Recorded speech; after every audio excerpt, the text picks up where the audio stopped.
happy holidays. And for all of you Amazon.com shoppers, go to southgatemediagroup.com. There's an Amazon login portal there, and just do your shopping. And portions of your shopping go to help support Southgate Media. So happy holidays. As a bird, as a plane, as Supergirl. This is Jason J. Lewis, the voice of Superman on Justice League Action. This is Mark Wade, writer of Superman Birthright. And you're listening to the Krypton Report. And you're listening to Krypton Report. Up in the sky, look! It's a bird! It's a plane! It's the Krypton Report!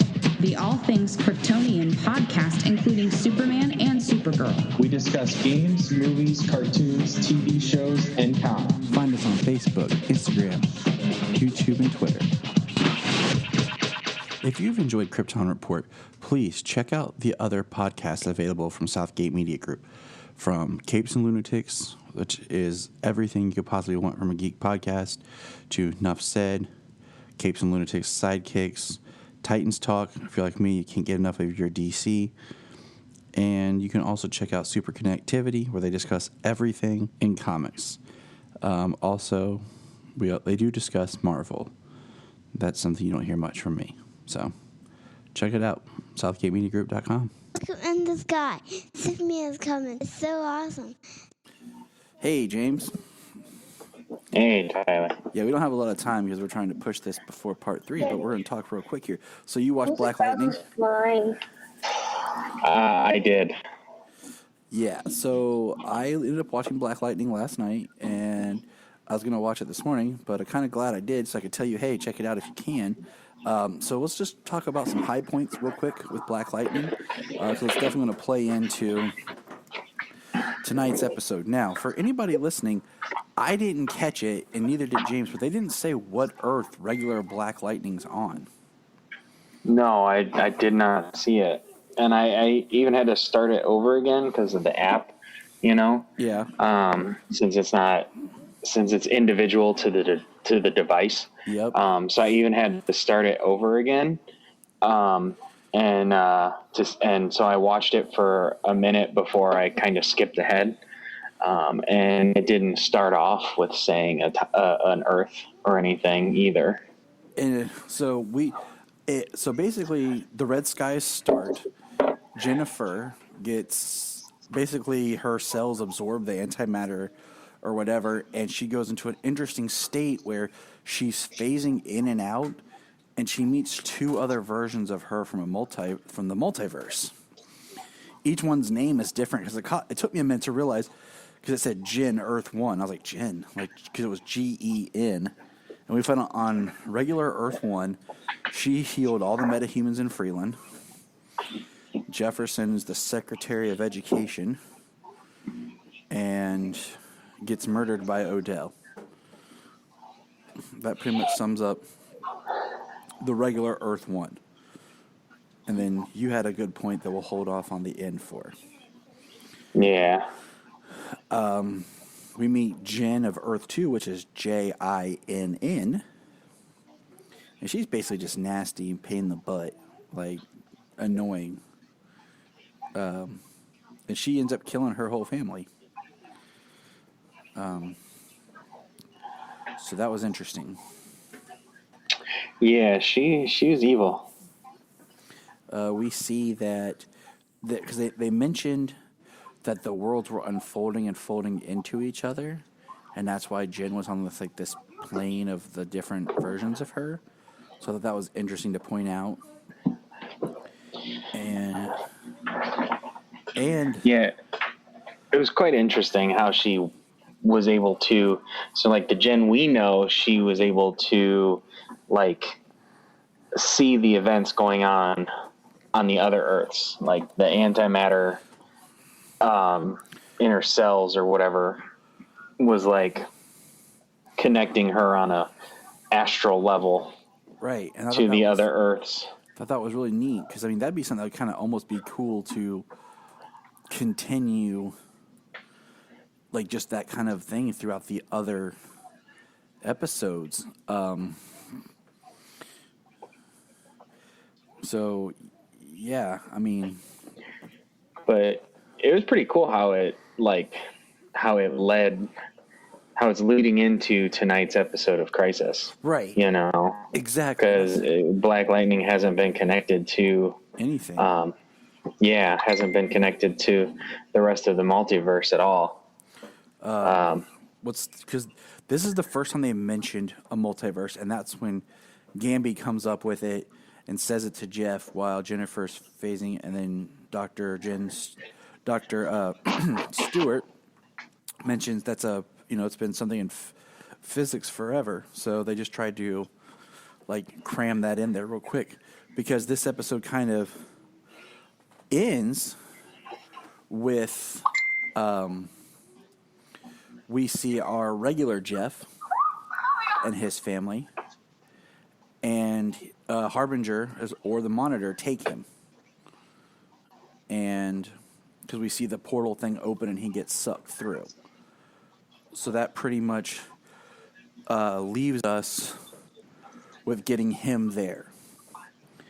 And the only other thing that happened was, like you said, we know that Earth 2 was wiped out. And hello, Bryan is now with us. So that is good to know. Finally breached to our Earth and graced us with his presence. So we know that Earth 2 is wiped out, and like you said, it looked like the antimatter wave took out Jin of Earth 1, but as far as we know, Earth 1's still fine. So yeah. So what I'm curious of, she was the first one to, because she, the one from Earth 1 was she was the overly good one, she was ready to give up her powers, and she cured everybody in Freeland, but it didn't really Central City. But that's a whole nother story. Yeah. So but it definitely had its problems there without the metahumans. The ASA just took over. So.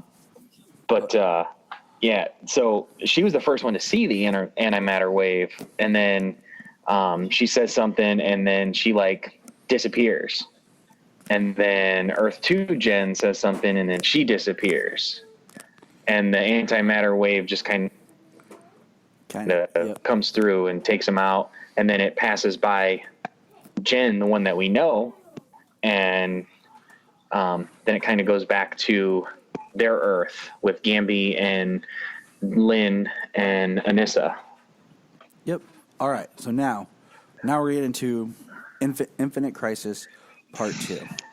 All right. So I've kind of taken my notes and broken them up by groups. We're gonna start with the least interesting, move to the most interesting. Okay. We're gonna move kind of quick. 1.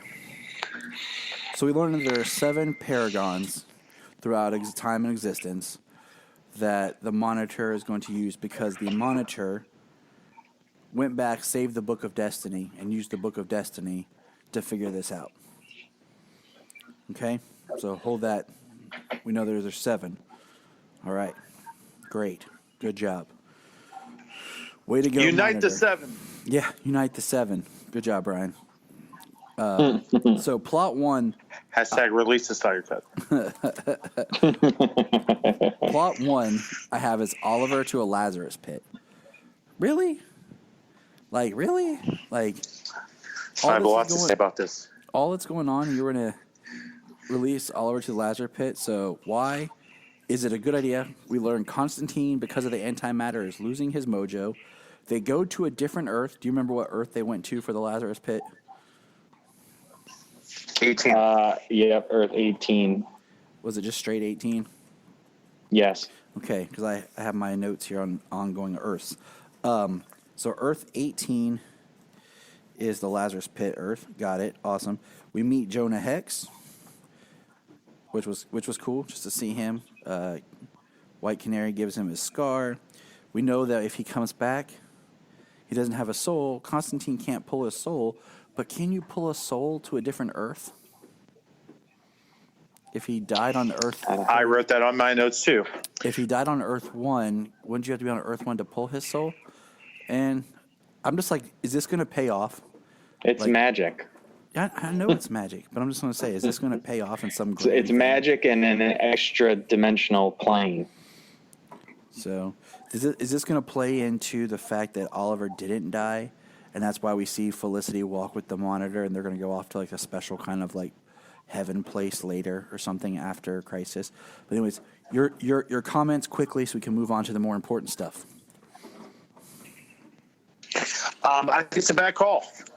He's, did all this years of build up that he's going to die, and he died. And he died in a nice fashion. It was a good death. He got to say his goodbyes.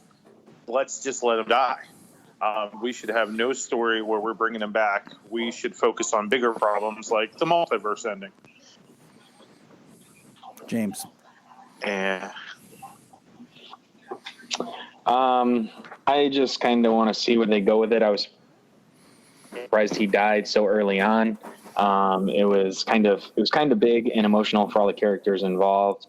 But we also know that, they wrote it that Barry and Mia were taking it pretty damn hard. So I don't know. I wonder what their idea is of it, because from what I recall hearing or something, that Stephen Amell said that he's supposed to be, that he's not going to be like dead after Crisis, and that he will, but there's like the potential that he's out there. But so I don't know. I may be grasping at something there that I may have or may not have heard or read. Basically, he's going to leave himself a back door if he ever wants to show back up for a special appearance. Exactly. All right. So like I said, that wasn't anything drastic. I thought it was like okay, but I'm like, there's other stuff going on, man. Like that's what you guys are wasting time on. Like, but whatever. It's cool. It's cool. Yep. Well, they break up into the individual groups, and they kind of get a little more character stuff. In the first one, it was everything. In the first episode, is everybody one big old group, and it was just kind of this action and setup and stuff like that. Now that they've broken up into a little bit of groups, you get some character development. You get some character play off of each other. So, Yep. We know where the other group went, which we're going to get to, and we'll see what their group is about, bringing in Constantine for the crossover. But I think using Constantine for the same thing that he did already, that introduced him into the Arrowverse, I think they could have found something else for him to do if that's the only reason he's in this crossover. Like, he already did this once. Yeah, it'd be great. Now he's just got to overcome the antimatter to do it again. He'll be in the Legends episode or something. I also kind of felt like a lot of parts in this episode were kind of rushed a good bit.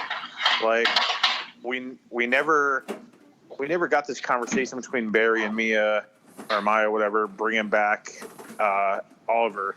It was just kind of like a side conversation between Sarah and Mia. And also we get this Kate seeing Lex and like, oh, he's a dick. And then all of a sudden Lex goes, No, and gets hey, the book. whoa. We're not there. We're on Oliver. Man, you are not following the point. You're rushing stuff, man. What as I said, I was rushing too. that point's done. We're moving to point 2. Okay, right. but I have a very good joke that I wrote down. Well, Okay. what's the good joke then? Who's it pertain to? Is it about Oliver? No. All right. No. It's about Lex. Then you'll have to Anyway, wait till we go get ahead. to that. Segment 2 All of right, the all right. episode. All right, sweetheart. So All right. we go to Earth I'm gonna drink my 99. chocolate milk and move on. So we go to Earth 99. Earth 99, they say, is in the future. So I think that's kind of an important part here, is we have our first establishment that some Earths are farther along in time than other Earths. And some Earths are farther behind, because Earth 18 is farther behind in time with Jonah Hex. Right. So it's just very important. So I figure Earth 99, because that's the year that Batman Beyond premiered, was my thought for why it's Earth 99. Yes, that's probably exactly. That's why that one's 99, as well as the reason for Another Earth being called 96 was because the story came out in 1996. Which one? And there's also another reason, which I heard today, about 167. Okay, hold on to that because I wasn't sure about that one. Which one was 96? 96 was the Brandon Routh Superman, and it's because Kingdom Come came out in 1996. Okay, That is correct. I missed the year because I was thinking it was going to be 77.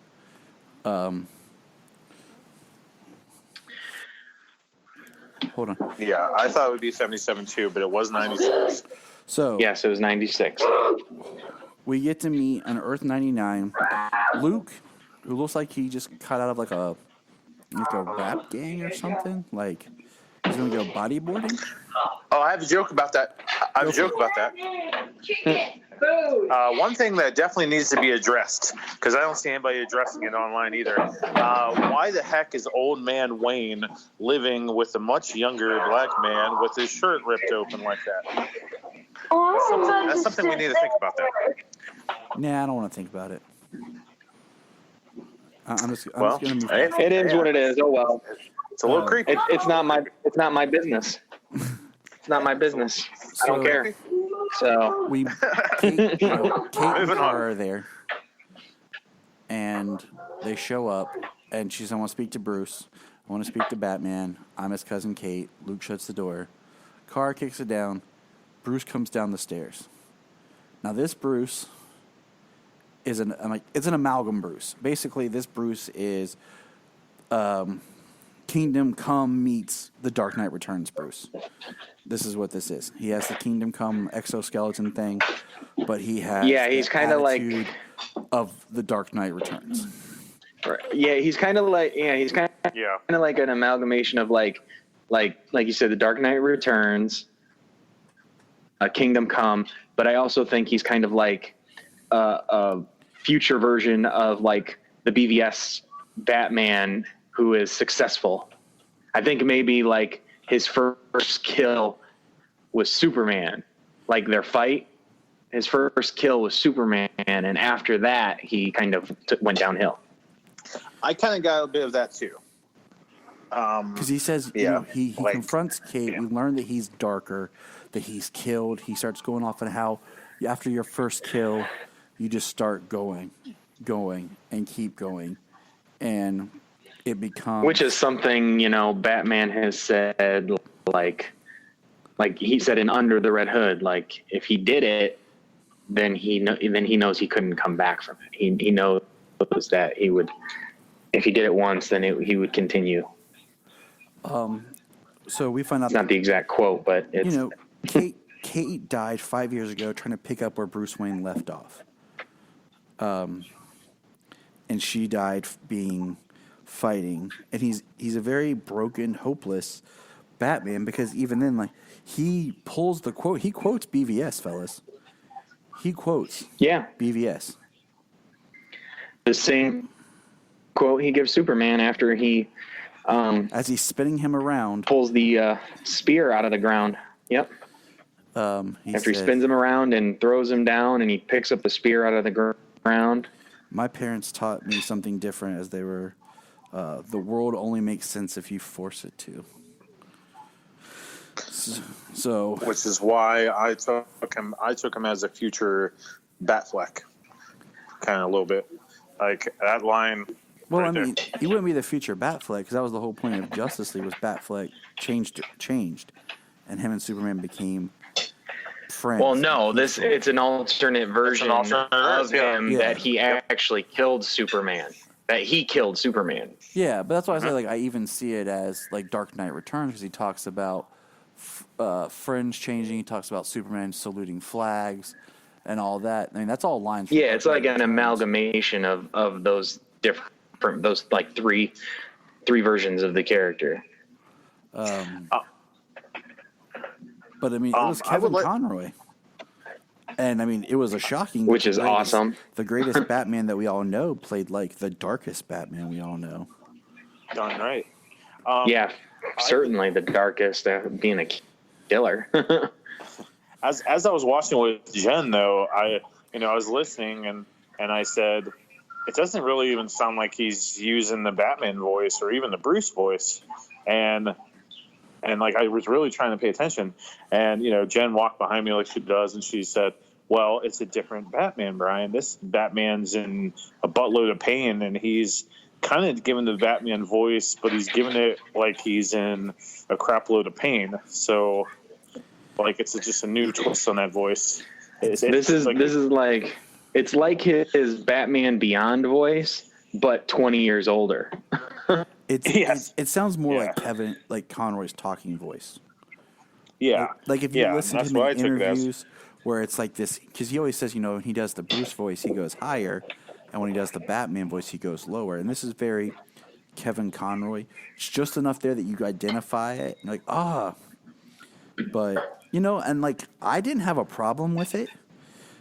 People are freaking out because he was like this dark, evil-esque Batman. But, I mean, it's all multiverse stuff. Yeah. There are versions of Batman who have killed. People can't seem to grasp these facts.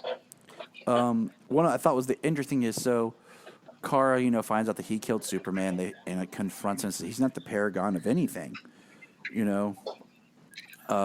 killed Superman, so then he pulls out kryptonite. Kate and him fight. He basically falls into some power stuff, gets electrocuted, and dies. But the most interesting part is Kate kept the kryptonite. Mm-hmm. So that, which I feel that's just a Batman trope. Right. And she on Earth 1 there is no Kryptonian, there is no kryptonite. However, Oliver got it. There is no kryptonite, and so just kind of a bat thing, just in case. Yeah. It's because it's what Batman would do.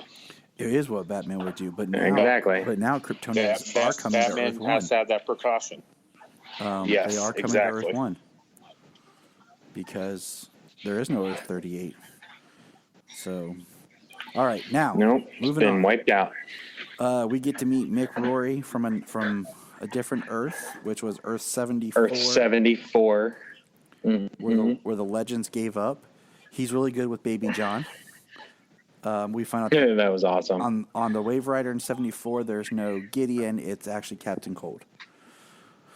That was cool too. We have Wentworth Miller. Okay, so I know kind of rushing, but we're going to get to the meat of it. Okay, here we go. So Lex Luthor steals the Book of Destiny and decides to jump Earth to Earth, killing Superman. Yep. And they find out that one of the Paragons is a Kryptonian, so a Superman from an alternate Earth. So Lois and Iris, why, I don't know, and Clark are going to go find the other Superman. Okay. We go to Earth, which I believe was Earth, was it 70, or hold on. The one with the dead Superman. Earth 75, was that it? That sounds right. I'm not positive. Where we just see him dead and Lois over top of him. Why couldn't that? Yeah. Why couldn't that have been Dean Cain with Terry Hatcher? Like, right. You could have. It should have been. It already is a Photoshop photo. You could have easily got them behind a green screen, even in individual places, and just took a picture of Dean and then took a picture of Terry, and just and made it right there. I had to pause the TV and go closer just to see if that was Dean Cain, because that's what I would have done. But a lot of people said it looked like Gerard Christopher. Wasted opportunity. But it wasn't. That would have been really cool. It was Tyler. If it was, yeah. It was not me. I'm sorry. But then we get to Earth 167. And why 167, James? 60th year of Al and Miles. Okay. The creators of Smallville, Yeah. I mean, 1967. okay. It works. That's literally yep. That's literally all that I got. I mean, it could have been like Earth 21 for 2001. It could have been I don't know what else. Yeah, there wasn't 160. Could have been Earth 11 because it ended in 2011. Yeah. But Earth 11, who's on 11 here? Was there anyone? I don't. Not that I've seen yet. Nope, nobody from Earth 11. Well, I have all my list of every Earth that's been identified because of the Council of Wells. I made a list last night. Because of the Council of Wells too. You brought those in too, huh? Yeah, because they each identify as a different Earth. So I put the notes down to what Earth they were part of. So on this Earth, we see Tom Welling chopping wood on the farm, and Lex shows up. Which I loved.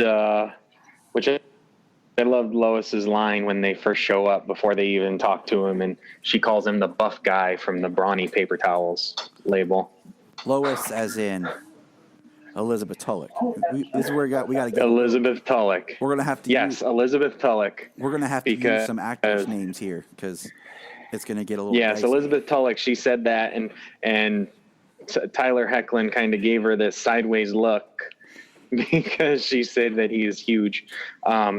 I mean, Tom Welling he's tall and he's got a massive frame. So, like, even when he stands next to Bryan or Brandon, he's wider than Brandon. Which is Brandon's crazy. got a little more of an athletic build, but Brandon's still huge too. But what's crazy is Tom looked bigger on there than he did when I just met him. You know what I'm saying? Yeah. But so he's chopping wood. It's really fast. We have Tyler give the line like, "You are Clark Kent," and then they're gone because Lex sent them away. Yeah, they start giving him the spiel of the multiverse, and then Clark starts saying something, and then poof, they disappear. Which is weird because you'd think Lex would have took him out there, but he didn't. Maybe he's saving him for last. And then Lex has a dialogue with Tom Welling. And he's like, Lex, he's like, I didn't know the president was in town. He's like,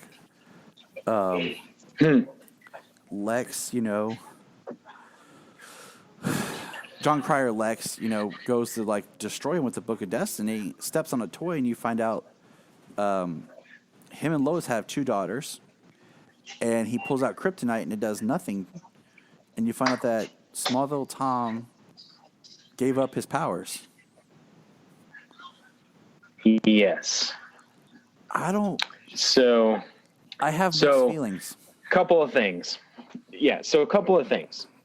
Apparently, which I just found out today, that is how Alan Moore wrote the ending for whatever happened to the Man of Tomorrow. His final story for Superman is that he gave up his powers to live a normal life with Lois and children. That is correct. So it is canon. It is a canon story.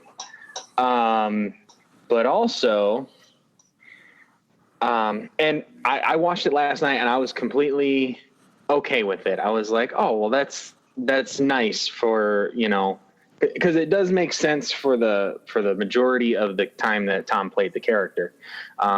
Even though, in the final season, he embraced it, but also it's not that story. It takes place in the future. But, then the idea is, oh, Lex Luthor is president. Well, maybe I should give up my powers now. Like, no, that's a bad time to give up your powers. That's okay. So Lex Luthor's president. This is where I pointed out with the time difference. Okay. In Smallville, Lex Luthor is elected president in 2018. Earth 1 is running congruently with our current time. So from Earth 1's perspective, it's 2019. Okay, so how much time forward is Earth 167? because how is Lex? I mean, can it be 8 years from now? You know, so he was only Superman for less than 8 years. Well, if it's 8 years from now, then he would have been Superman from the end of, so that would be 2011 to the 7 years to 2018, Right. plus another 8 years to 2016. So he'd have been Superman for at least 15 years. So did he quit being Superman like after the events of the finale? You know, where it's 2018 and Lex gets elected president and we see him run off the building. Was that his last hurrah? Maybe, like, because you know they were going to get married finally. So did they get married and he quit being Superman? They put on the gold kryptonite ring for the wedding. That makes the most sense to me. Like at the end of Smallville, when I don't know if he'd give up for 8 years, but that's what I'm saying. Like, if his time, even if it was, it just makes the most sense that if he gave up his powers after the end of Smallville, because we got to think that means because if Lex is still president, I mean, did Lex amend the Constitution, and he's still president after 2 terms? Or running into the end of his second term. Or that's what I'm saying. Like, is it in the future, or is it just on that Earth? It's 2019, and Lex is only in his second year of being president, and he stopped being Superman. You know, because he didn't say how long he gave his powers up. Right. That's definitely the only that's the only problem that I see. Now, if they wouldn't have done the president is in town, you know, mm-hmm. if they would have said that Lex is trying to kill you, and he said that, you know, it's not possible. I don't know, Lex is locked up in a super prison, or it's not possible, or something like that. Something that happened to Lex canonically, mm-hmm. you know, as opposed to him being president, then it would be fine. But for him to have given up his powers while Lex is in his presidency, now that's one of the more dangerous times of Lex Luthor, because he has public backing. Now, I've read Smallville season 11, and I want to say it doesn't count because in the first volume of Smallville season 11, it starts talking about Crisis. Because, you know, Chloe meets, is it Oliver from Another Earth that's pod landed in Smallville? Or it's somebody who landed in Smallville. No, it's a Chloe. It's a Chloe from Another Earth. So they already kind of did. So I'm thinking season 11 doesn't count. You know, originally it was supposed to be canon just because it was continued from the same writers of the TV series. And then the other thing I was thinking about is we visited Earth 2 on Smallville. So I wonder if the Earth 2 Lionel would still work. You know, as the Earth 2. Well, considering their Earth 2, each Earth would probably be considered more of like its own Earth 1. So if their Earth is 167, is Ultraman's Earth, that Ultraman's version of Earth 168? You know what I mean? Right. That's what I'm saying. Like it would be fun because we later in the series we know where other people identify their Earth as the number they're on, especially with the Council of Wells, where they state, I'm from Earth, blah, blah, blah. And, you know, because I always loved season 2 of Flash where Harry's like, my Earth is Earth 1. Why are you Earth 1? You know, but eventually they just set all that kind of aside, and he basically says Earth 2. Just fun things to think about, you know. So John Cryer, Lex, leaves him alone, and that's when Erica, Lois, walks out and makes a comment to him about the girls made a mess and they want him to come see. And it was cute, like, you know. But we never saw He Red says Skies. No, we never saw Red Skies. They just walked away. So the only thing that I'm curious before we move on from this one is Guggenheim, I believe it was, the producer, said that we will see all of the Supermen on screen together. So is Tom going to be back, or is that it? You know, it might just be it. Who knows? I'm not like I'll tell you what. You know, I'm not holding. I'm not going to be off- heartbroken, but I'm not holding off to see Tom in a suit. I mean, if he just put on the red jacket, I would be fine with, because that's what he wore in Smallville.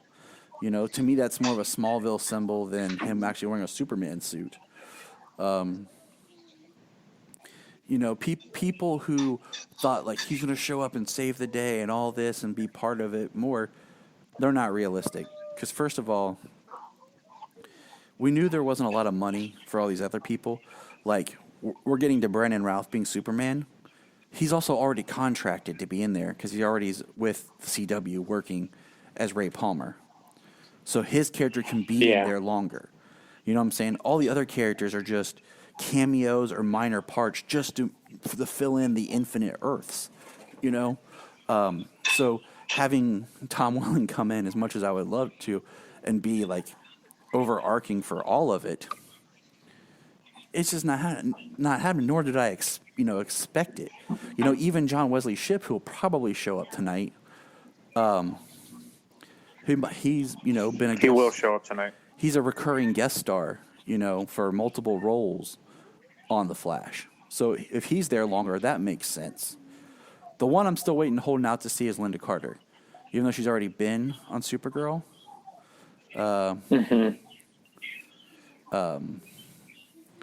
As Wonder Woman, like, would be cool. So, I just want to point out some things. So, the Monitor, his job literally is to monitor. His name. So why wasn't he watching Lex from taking the book? Well, he said he has a part to play. it was expected. Yeah, he knew. It was expected. He took the book to lead them to the Paragon.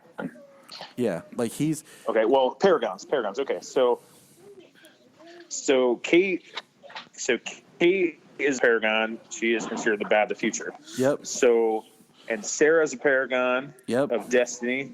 Kara is a Paragon Three of Hope. people or two people? Yeah, I don't remember what Batwoman's Paragon name was. She is Courage. Paragon of Courage. Okay, what was Sarah's? Kingdom Come Superman. Courage, Hope, Destiny, and Truth. Destiny. That's what we have right now. And we have three more missing now. We have three more defined. So let's just assume that John Wesley Shipp's Flash is probably one. Cool. I think that's safe to assume. I would agree. Number 6. Well, let's not do that. No, we got one more thing to leaves- talk that about, leaves- and we're running out of time. Okay. I this didn't ain't no have to say much. speculation now. Okay. You gotta talk fast, Brian. You gotta get in this. You gotta get in this conversation. We're talking what actually happened. We can speculate after we see part 3, but considering that we're trying to record this before part 3 happens, we gotta push the clock. We have 29 minutes, or we have 19 minutes. I can't do math. All right. So. If you do this 29 minutes, Tyler, and we miss the first 10, I'm going to have to come to Columbus and hurt you. Brian will be in my face, and he'll drive here literally and punch me in the face. He'll be like, hey, what's up? I'll be like, just sitting here. He'll be like, okay. And then I'll be like, ding dong. He'll be like, you suck, Tyler. Right, Brian? It'd be like that. It'd be like that car commercial. Exactly. Are you answering my text in person? Yes. Pow. And the fact that Brian's gone silent makes me think that he's on his way now. He's on the way. Are you there, Brian? No comment. I don't know. Yep, lock the door. He's on mute, it appears. Yeah. All right. So He's on his way. So then we're on the next Earth, which is Brandon Routh's Earth, Wait, no, I was just grabbing it. which is Earth. What was it? Where did we go? Hold on. What? Which one? 96. I blanked. 96. Oh, with Brandon Routh Superman. Yes. So this is supposed to be a continuation of Superman Returns and the Christopher Reeve Superman. Okay. So, which is awesome because they reference Superman 3. hold on. Don't get there just yet because that's something that I got puzzled with later. Okay. Thanks to Bryan. I think Bryan pointed it out to me. Right, Bryan? All right. So. Yes, sir. What was your question? Oh, there he is. You're back. Okay, you're not. You haven't left yet. So his suit. Okay, it makes me think of because of the events they describe. We find out. Okay, when they walk into Lois bumps into him, and they have like a kind of like a meet cute kind of thing, and it's just kind of funny because he's like, "Oh, you look familiar," and he's like. And there's Tyler looking like, what? What's going on here? And you hear the... Lois has got eyes for every Superman. Right, and you hear the love theme. Yeah, it was the, Yes. Can You Read My Mind? Yes. And I was like, oh, I got excited. And then, we learned that Clark is the editor-in-chief of the Daily Planet. I like that they complement each other's glasses. Yes, it just felt good. It just felt nice. You just wanted to hug them both and be like, I like you guys. And so we find out that the reject from Gotham thought it was a joke and gassed the Daily Planet. So did you guys take it as the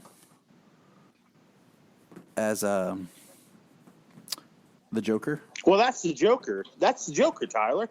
It's the Joker. See, Well, he called him the reject. He called him the reject from Gotham City, and he gassed the Daily Planet. Which is that not what he did in Kingdom Come? That is what he did in Kingdom Come. Yep. And that's what he did in Injustice, too. Yep.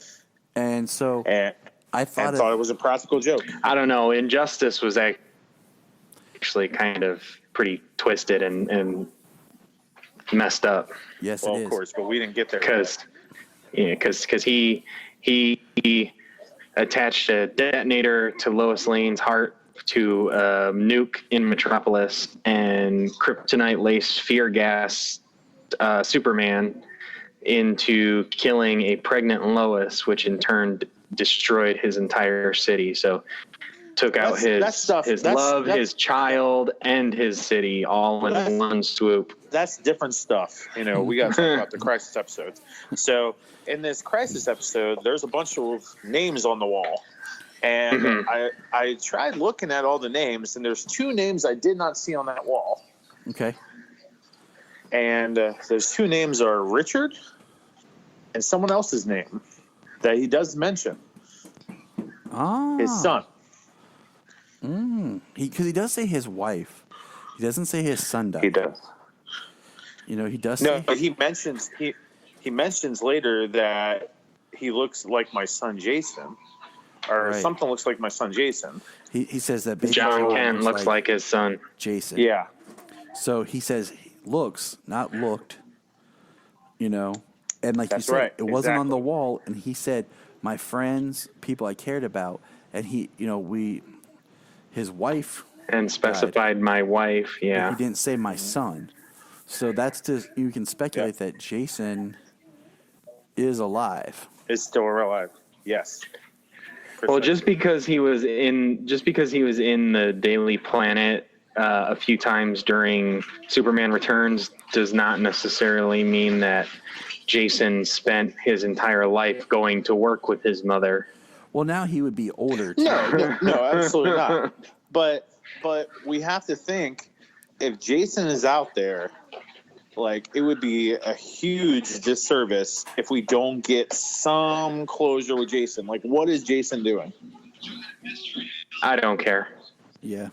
I don't either. Fine. It was I'll nice. go back to silent mode. it was nice to get the reference, the connection to Superman Returns, making it a canon time, but that was years and years ago. I mean, at this point, that was 13 years ago. He would be a young man, a fully grown man at this point. And I mean, I don't care what he's doing. Is he Superboy? Is he Kryptonian? Does he exhibit powers?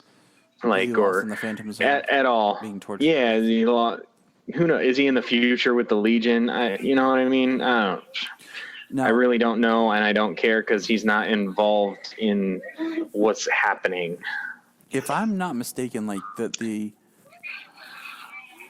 darker suit, like his Kingdom Come style, but also if you remember, like after 9/11, they took out the gold on Superman and put the black. It was like a sign of mourning for tragedy.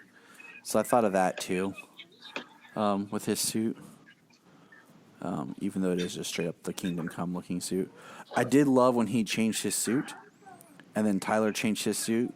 And I swear if you go back and watch like season 2 of Supergirl, Tyler's suit looks a little bit brighter blue.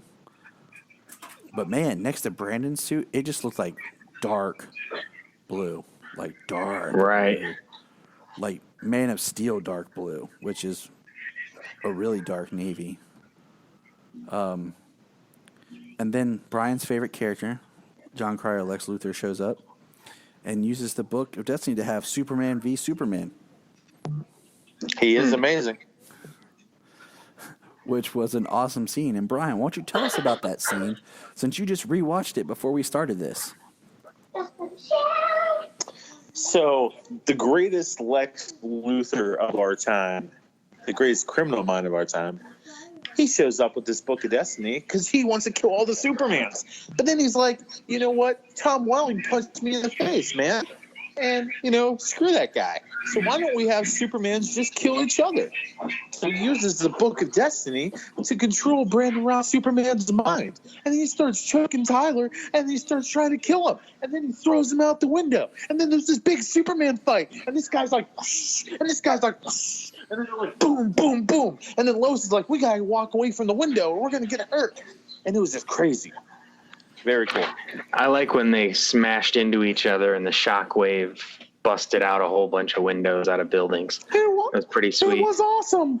I like when they're on top and then for the Daily Planet. It was a better and then Superman versus Superman than last year's Superman versus Superman. Yes.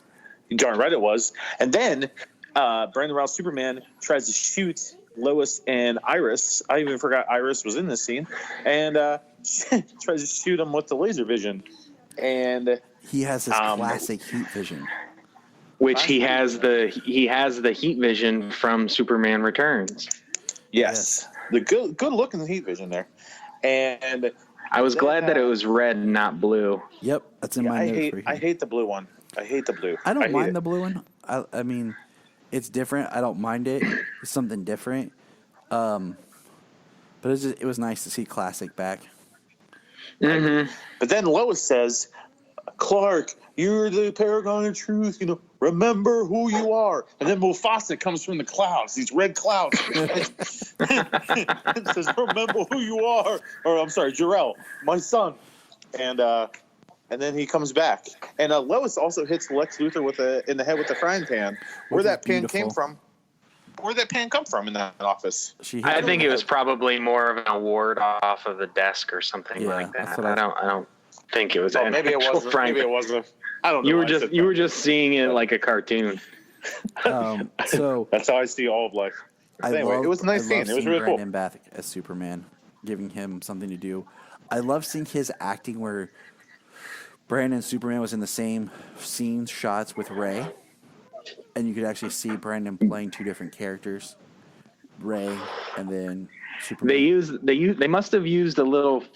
I think they either used a little forced perspective when they shot him, to make or when he's playing Ray, he's just maybe slouching his shoulders a little bit, and when he's playing Clark, he's standing up straighter. Yeah, I think he's playing his Ray a little bit more Kentish. With the goofiness and then straight up with being Superman. The last thing I want to hit, because we're almost out of time here, he does mention to Superman Tyler, He says, not the first time I've ever gone crazy and fought myself. Straight reference to Superman 3. Am I right? Mm-hmm. Yep. But he mentions Jason, which is Superman Returns. But yet, Superman Returns is supposed to negate Superman 3 and 4 ever taking place. So it's like thank you. So it's like an it's like an amalgamation of the Chris Reeve Superman, not eliminating stuff from him, embracing from him, but also using Superman Returns and Kingdom Come. So like Kevin Conroy's was an amalgamation of a few different versions of Superman and possibly like an alternate, and it is an alternate reality version of Batman. I said Superman. But then this one, it is Christopher Reeve. It is Superman Returns and it is Kingdom Come. Hold on. My wife's mentioning. And it is perfection. All right. Final thoughts. No, hold on. One thing I wanted to say real quick. Yes. Okay. Good. I thought about this. This is one thing I didn't get wrapped up about the Clark Tom. If you look at the story that we're telling with Tyler Mann Superman, where he's torn between his life of being Superman, and you talked about trying to have it all, and then you meet Clark, who gave it all up for his wife and family, even though Tyler didn't get a chance to interact with him. We as the audience saw that. Yes. But then you look at Brandon Superman, who embraced Superman and his life, but then he lost it all. It kind of is two different sides of something that Tyler Superman is going through. Thank you. So I think with the different Superman, we're experiencing the same story that we're going to focus on with him. So that's my last note. Real quick, where was Pariah? We'll hold out that thought. Harbinger hears the voice of the Anti-Monitor. He takes her at the end.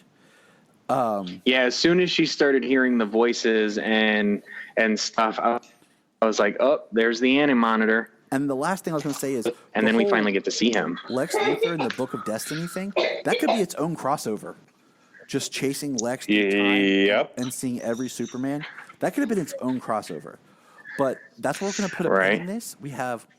we got to see the Anti-Monitor at the end of this episode. We have yes, we did. Till the next part. Where the heck is Diggle? Where is Diggle? He's at home with JJ. He's at home washing his tights. So, guys. No, he's getting ready Lila to be Green told Lantern. We will be reconvening here shortly. Or he's washing those Green Lantern tights. We were going to go watch Crisis, and then we'll figure out when we're going to record. All right? All right. Until then. Look up in the sky. Look up in the sky. Look at the sky.